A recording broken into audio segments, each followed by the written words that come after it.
Hi there and welcome to my latest book haul, and I begin with a confession. A period of weeks has elapsed since purchasing these books, with the result that I've actually finished reading a number of them in the meantime. I've even made a video about one of them. So, having noted that fact, let's begin. First up we have this, Shusako Endo's Deep River, which I've almost finished, and I have to say, it's absolutely magnificent, one of the strongest novels I've read in years, and it does bear some similarities to Alice Walker's Now is the Time to Open Your Heart, which I read immediately prior to it and which I've already made a video about. In both books you have a group of characters who are searching for inner peace. However, in Walker's we have this very American oversharing as the characters pour out their stories to one another. In Deep River, the characters are much more reserved and only show a little of what is in their hearts, and it's just the reader who sees all. I truly enjoyed this. I have two more of his novels on my shelf, The Samurai and Silence, which I can't wait to get started on. Okay, next. Two more Japanese novels now to add to my growing collection. Haruki Murakami's Sputnik Sweetheart. Now, I recently read and made a video about his Dance Dance Dance, which was a tremendous page turner, but which ultimately left me feeling rather dissatisfied. We'll see if Sputnik Sweetheart is an improvement upon that.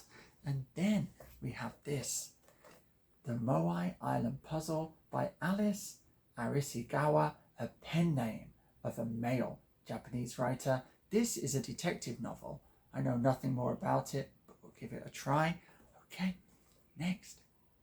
Jamaica Kincaid's Annie John. I finished this too. It's very short, very readable, very well written and very enjoyable. It's a Bildungsroman and it follows the first 17 years in the life of Annie John growing up in Antigua, and it centers on her problematic relationship with her mother, and that also caused a problem for me as a reader. I just didn't find this relationship interesting enough to justify the in-depth treatment it receives. However, I can understand why many people would really love this book. Next, Charles Beaumont's Perchance to Dream. Great artwork here from Will Sweeney. That's what attracted me to this book, because I had no idea who Charles Beaumont was. Turns out he wrote 20 episodes of the classic Twilight Zone TV series, 5 of which are in here. Well, they're the stories upon which the episodes were based. I've read a few of them. One, Sorcerer's Moon, was clearly modelled on the great M.R. James's casting of runes. That's not a problem. It just shows the kind of influences Beaumont was drawing upon. I can't wait to read the rest of them.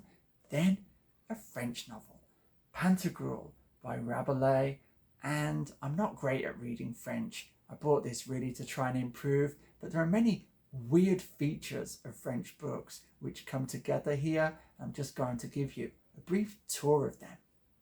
I own a lot of French books now, and I'm always intrigued by how they differ from English ones. So with this, firstly, if you look on the spine, it's basically printed the wrong way up, which I find amusing. And then inside we have the introduction at the front, and then another French convention. The contents at the back, I've never heard a convincing explanation of why that is, but I will read it regardless. Oh, I should mention also, astonishing critical apparatus in here. Hundreds and hundreds of notes on the text, which I can, for the most part, read. Those are very useful. Next we have another French book. It's Rambo's A Season in Hell and the Drunken Boat, and this one is in parallel translation. Very useful again for me to try and develop my French skills a little further.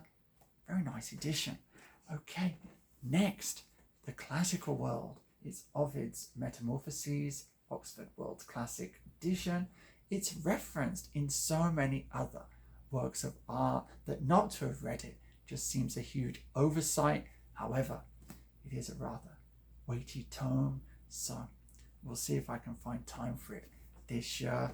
And then to finish, 3 more Shakespeare plays, not in the Arden Shakespeare editions, which I typically pick up.